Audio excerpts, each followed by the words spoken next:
हाँ जी दोस्तों, नमस्ते, राधे राधे, जय श्री कृष्णा। ठीक है दोस्तों, जीएस स्मार्ट स्टडी पर आपका सभी का स्वागत है। ठीक है, हमने जो स्टार्ट किया था कौन सा पार्ट, सिंचाई परियोजना दोस्तों। तो हम सिंचाई परियोजना की ओर आगे बढ़ते हैं और आगे का पार्ट आज हमारा होगा ईआरसीपी के तहत। आज हम कोशिश करेंगे सिंचाई परियोजनाओं को पूरा करने की, अगर होती है तो, और नहीं होगा तो अगला पार्ट बनाएंगे। ठीक है दोस्तों, बढ़ते हैं आज आगे हम और देखते हैं कौन सी सिंचाई परियोजना, ईआरसीपी। अब देखते हैं जो ईआरसीपी है वो क्या है। तो ईआरसीपी है वो ईस्टर्न राजस्थान कैनाल प्रोजेक्ट है, यानी कि क्या है, पूर्वी पूर्वी राजस्थान नहर परियोजना। ठीक है दोस्तों, अब देखते हैं हम ईआरसीपी के बारे में और बढ़ते हैं आगे, देखते हैं।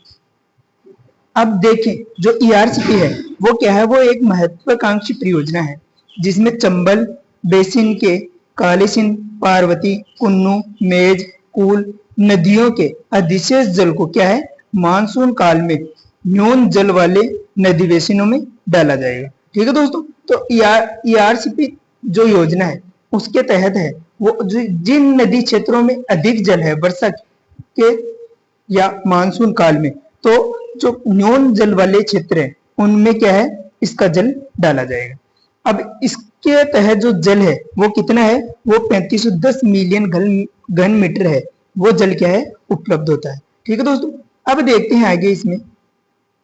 इसमें है वो लगभग 49%, यानी कि 1723.5 मिलियन घन मीटर जल है वो पेयजल के लिए है, यानी जो 3500 कितना 10 मिलियन घन मीटर जो जल है उसमें 49%, 1723.5 मिलियन जो जल है वो पेयजल के लिए किया जा रहा है। ठीक है दोस्तों, अब इसमें है वो डीएमआईसी यानी दिल्ली मुंबई औद्योगिक गलियारा को 286.4 मिलियन घन मीटर जल दिया जा रहा है। ठीक है दोस्तों, तो याद रखना है कि जो दिल्ली मुंबई औद्योगिक गलियारा है उसको किस योजना के तहत जल दिया जा रहा है, तो वो ईआरसीपी योजना के तहत जल दिया जा रहा है। ठीक है दोस्तों, अब बढ़ते हैं आगे और देखते हैं। अब इससे लाभ देखें, यानी किन किन जिलों को लाभ हो रहा है। तो इससे 13 जिलों की 40% जनसंख्या है वो लाभान्वित हो रही है, जिसमें कोटा, बूंदी, बारां, झालावाड़ यानी हाड़ौती क्षेत्र पूरा आ गया। फिर देखिए सवाईमाधोपुर, करौली, धौलपुर, भरतपुर, अलवर, भरतपुर संभाग आ गया। तो हाड़ौती व भरतपुर ये है, इसमें 13 जिले संचालित है। और देखिए उदयपुर, दौसा, टोंक, अजमेर है।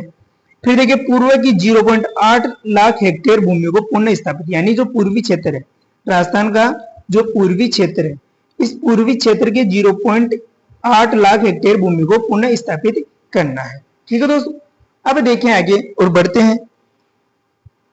अब देखिए इसमें क्या है कि जो 2 लाख हेक्टेयर नई भूमि है उस पर सिंचाई उपलब्ध करवाई जाएगी, किसके तहत, ईआरसीपी जो योजना है, ईआरसीपी जो योजना उसके तहत 2 लाख हेक्टेयर भूमि पर सिंचाई की जाएगी, जो नई भूमि होगी। ठीक है, अब देखिए इसमें 21 वृहद एवं मध्यम सिंचाई परियोजनाओं में पानी की आवत होगी, यानी जो 21 वृहद और मध्यम सिंचाई परियोजनाएं संचालित है राजस्थान में, उनमें क्या है, जो ईआरसीपी योजना है, कौन सी, जो ईआरसीपी योजना है उसके तहत इनमें क्या है, जल डाला जाएगा। ठीक है दोस्तों, अब देखते हैं आगे और बढ़ते हैं।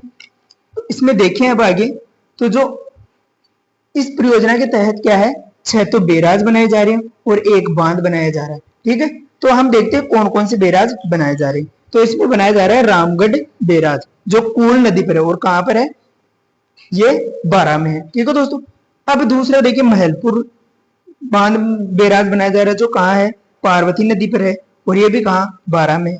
फिर देखिए कुन्नू बैराज कुन्नू नदी पर बनाया जा रहा है, ये तीनों कहाँ है दोस्तों, ये याद रखना, ये तीनों बारां जिले में है। ठीक है, अब आगे देखिए नवनेरा बैराज है, वो कहाँ, कालीसिंध नदी पर बनाया गया है और कोटा में है। ये सर्वाधिक जल भराव क्षमता वाला बांध होगा, किसके तहत, जो ईआरसीपी योजना है, ईआरसीपी जो योजना है उसके तहत सबसे जो सर्वाधिक जल भराव क्षमता वाला बांध होगा। और एक है वो कहाँ है, ये कोटा के एब्रा नामक स्थान पर है।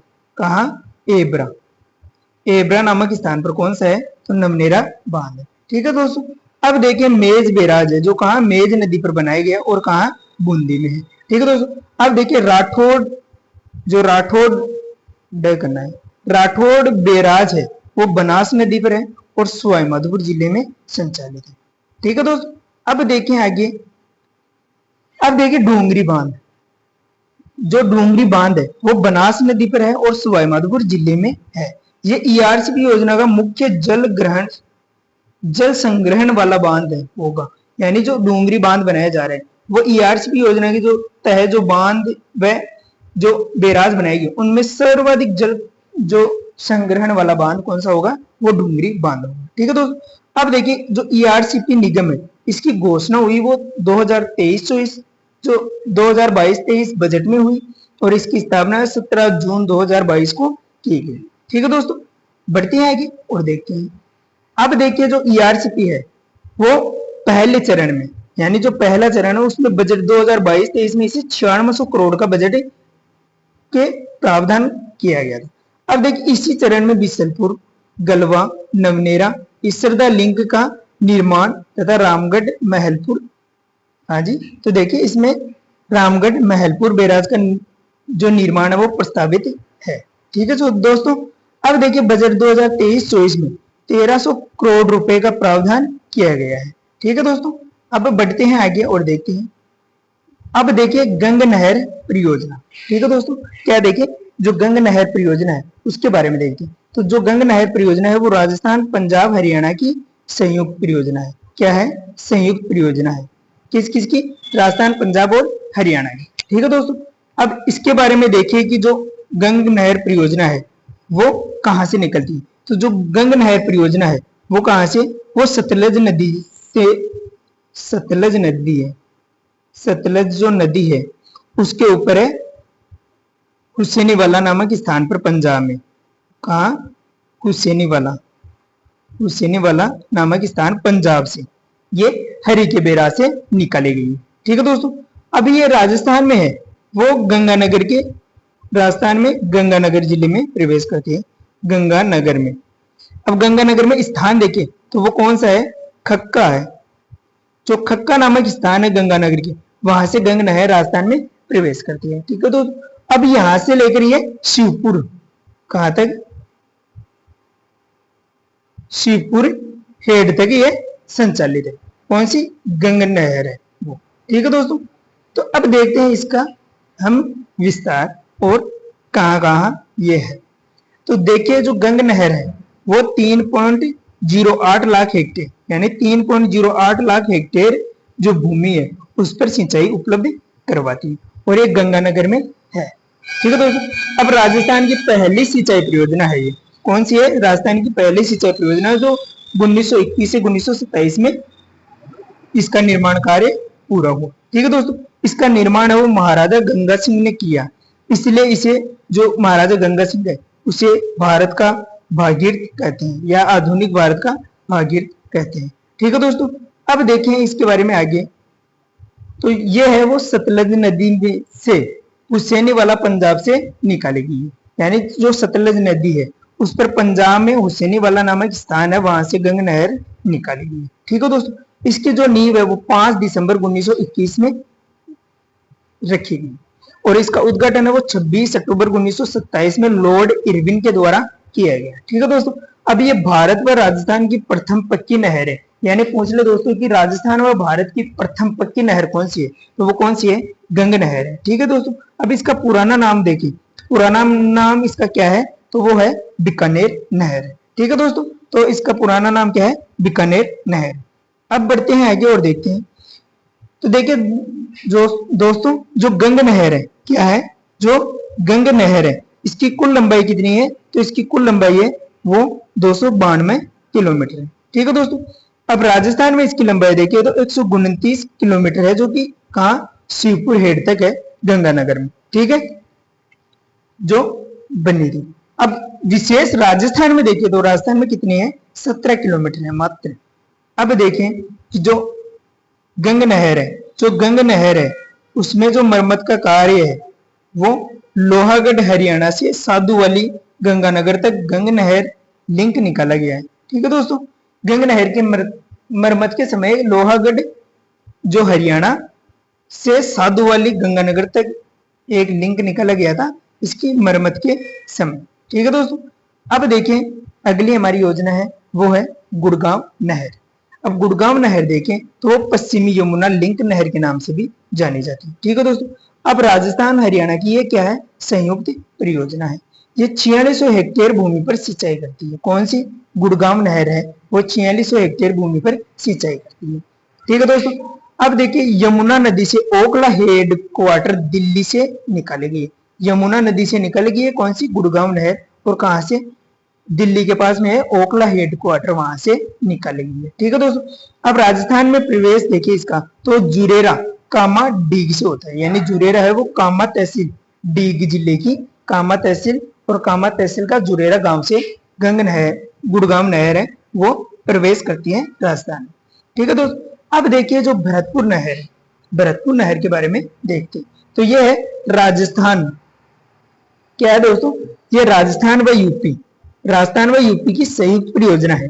और यमुना नदी से आगरा, जो यमुना नदी है, यमुना नदी से आगरा से निकाली गई है कौन सी, भरतपुर नहर। ठीक है दोस्तों, ये भी क्या कहा, डीग व कामा में सिंचाई करती है। जो डीग जिला है उसकी डीग तहसील व कामा तहसील में सिंचाई करती है और 11,000 हेक्टेयर भूमि पर सिंचाई उपलब्ध करवाती है। ठीक है दोस्तों, अब बढ़ते हैं आगे और देखते हैं। अब देखिए लखवाड़ बहुउद्देश्य परियोजना, यानी जो लखवाड़ बहुउद्देश्य परियोजना है वो कहाँ संचालित है, तो जो लखवाड़ बहुउद्देश्य परियोजना उसमें केंद्र व राज्य का योगदान है 90% और 10%। ठीक है दोस्तों, अब ये देखिए ये यमुना नदी पर देहरादून उत्तराखंड से निकाली गई कौन सी, लखवाड़ बहुउद्देश्य परियोजना।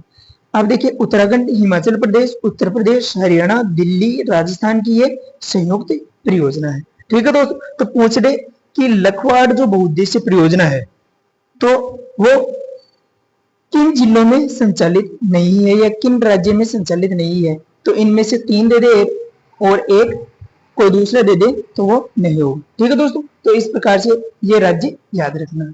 अब देखिए इसी परियोजना के तहत शेखावाटी में पानी आएगा, यानी लखवाड़ बहुउद्देश्य जो परियोजना है इस परियोजना के तहत कहा, शेखावाटी में पानी आएगा। ठीक है दोस्तों, अब जो लखवाड़ बहुउद्देश्य परियोजना है उसके तहत 300 मेगावाट क्या है, जल विद्युत का उत्पादन होता है। ठीक है दोस्तों, अब देखिए जो यमुना का 1.11 BCM जल है वो राजस्थान को आवंटित किया गया किस योजना के तहत, लखवाड़ बहुउद्देश्य परियोजना के तहत। ठीक है दोस्तों, अब देखिए जो राजीव गांधी सिद्धमुख नहर है, कौन सी, राजीव गांधी जो सिद्धमुख नहर है वो कहां से निकालेगी, तो देखिए जो राजीव गांधी सिद्धमुख नहर है वो भाखड़ा नांगल परियोजना से संबंधित है। ठीक है दोस्तों, अब देखिए ये भिरानी गांव से प्रवेश करती है। हनुमानगढ़ की नोहर बादरा तहसील में ये सिंचाई उपलब्ध करवाती है। वह चूरू की तारानगर वह राजगढ़ तहसील है वहां तक ये संचालित है। ठीक है दोस्तों, अब देखिए दूसरी देखते हैं नौहर सिंचाई परियोजना, तो ये भी कहा, भाखड़ा नांगल परियोजना से संबंधित है और फेपाना गांव से ये राजस्थान में प्रवेश करती है और ये भी कहा नौहर बादरा में सिंचाई उपलब्ध करवाती है। और चूरू की राजनगर व राजगढ़, तारानगर व राजगढ़ तहसील तक ये संचालित है। अब दोस्तों हम इन दोनों को सम्मिलित रूप से देखते हैं। ठीक है दोस्तों, तो जो राजीव गांधी व नौहर सिंचाई परियोजना है उसके तहत क्या है, हनुमानगढ़ व चूरू के 1.11 लाख हेक्टेयर भूमि पर सिंचाई उपलब्ध होती है। ठीक है दोस्तों, अब देखिए आर्थिक सहयोग है वो यूरोपीय संघ, जिन्होंने कब से 1989 से 1998 तक वित्तीय सहयोग किसने किया, जो यूरोपीय आर्थिक संघ है उसने किया।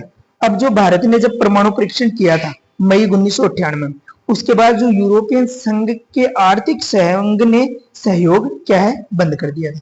ठीक है, कब, जब 1998 में भारत ने जो परमाणु परीक्षण किया उसके बाद में यूरोपीय संघ है उसने आर्थिक सहयोग करना बंद कर दिया। उसके बाद क्या है, नाबार्ड ने 1998 से 2002 तक आर्थिक सहयोग दिया। ठीक है दोस्तों, अब नाबार्ड के बारे में देखें तो नाबार्ड का है जो पूरा नाम है वो राष्ट्रीय कृषि एवं ग्रामीण विकास बैंक है। ठीक है दोस्तों, अब नाबार्ड की स्थापना देखिए तो वो 12 जुलाई 1982 में।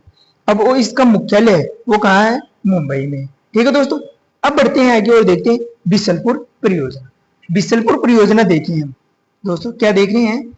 अब बिसलपुर जो परियोजना है वो कहाँ है, वो बनास नदी पे है और टोंक के टोडा रायसिंह के समीप है। कौन सी, बिसलपुर परियोजना। ठीक है दोस्तों। अब राज्य की सबसे बड़ी पेयजल परियोजना है कौन सी, बिसलपुर परियोजना। ये देखिए ये कहाँ है वो पेयजल उपलब्ध करवाती है, तो ये टोंक, केकड़ी, ब्यावर, अजमेर, किशनगढ़, नसीराबाद, सरबाड़, जयपुर, फागी, दूदू, चाकसू आदि शहरों में पेयजल सुविधा उपलब्ध करवाती है। ठीक है दोस्तों। तो ये है जयपुर, अजमेर, टोंक जिलों में सिंचाई उपलब्ध करवाती है।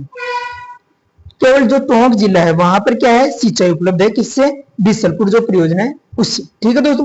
अब जो बांध का निर्माण है वो 1999 में किया गया और जो बिसलपुर परियोजना है, यह जो बिसलपुर बांध है उसमें सजावटी व रंगीन मछलियां पाली जाती हैं। ठीक है दोस्तों। तो पूछ ले कि किस बांध में सजावटी व रंगीन मछलियां पाली जाती हैं, तो बिसलपुर बांध में पाली जाती है। अब देखिए जो रेणुका जी परियोजना है, रेणुका जी परियोजना उसके बारे में देखते हैं। ये कहाँ है, सिरमौर एचपी, यानी जो हिमाचल प्रदेश का सिरमौर जिला है वहां से ये रेणुका जी परियोजना संचालित है। ठीक है दोस्तों। अब नदी देखें तो गिरी नदी पर, किस नदी पर है, ये गिरी नदी, गिरी नदी है दोस्तों। इस गिरी नदी पर रेणुका जी परियोजना है वो संचालित है। अब आर्थिक सहयोग देखिए तो केंद्र राज्य का है, केंद्र का 90% और राज्य का है 10%। ठीक है दोस्तों। अब लाभान्वित जिले देखें या लाभान्वित राज्य देखें किससे, रेणुका जी जो परियोजना है उस परियोजना से, तो हिमाचल प्रदेश है, हरियाणा है, उत्तराखंड है, राजस्थान है और दिल्ली। ये क्या है, रेणुका जी परियोजना से लाभान्वित है। ठीक है दोस्तों। अब इससे जो जल विद्युत उत्पादन होता है किससे, रेणुका जी परियोजना से, वो 40 मेगावाट का है। ठीक है दोस्तों। अब बढ़ते हैं आगे और देखते हैं। अब देखिए क्या है, परवन वृहद सिंचाई परियोजना है। जो परवन वृहद सिंचाई परियोजना है वो कहाँ है, परवन नदी पर और कहाँ है, झालावाड़ जिले में संचालित है। ठीक है दोस्तों। इससे लाभान्वित देखिए तो कौन कौन से जिले हैं वो जो परवन वृहद सिंचाई परियोजना से लाभान्वित है, तो वो है झालावाड़, कोटा और वाराणसी। ठीक है दोस्तों। अब 637 गांव की 2,14,000 हेक्टेयर जो भूमि है उस पर क्या है, सिंचाई होती है किससे, परवन वृहद सिंचाई परियोजना से। ठीक है दोस्तों। और जो 1821 गांव है उनमें क्या है, पेयजल सुविधा उपलब्ध है, किस परियोजना के तहत, जो परवन वृहद सिंचाई परियोजना है उस परियोजना के तहत। ठीक है दोस्तों।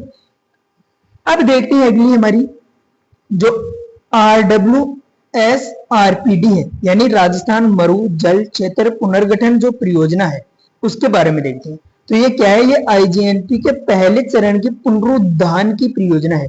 यानी जब IGNP का पहला चरण का जब उद्घाटन हुआ था उसी समय इस योजना का क्या है, जो है वो संचालित की गई। अब देखिए इसके तहत वो कुल 2498.69 किलोमीटर वितरिकाओं का पुनः निर्माण किया जाएगा। ठीक है दोस्तों। तो पूछ ले कि जो RWSRPD है उसके तहत कितनी वितरिकाओं का पुनः निर्माण किया जाएगा, 2498.69 किलोमीटर वितरिकाओं का पुनः निर्माण किया जाएगा। और इसमें वित्त देखिए तो वित्त कौन सी संस्थान दे रही है, तो वो NDB है, ब्रिक्स बैंक, वो क्या है, वो वित्त की सहायता दे रही है।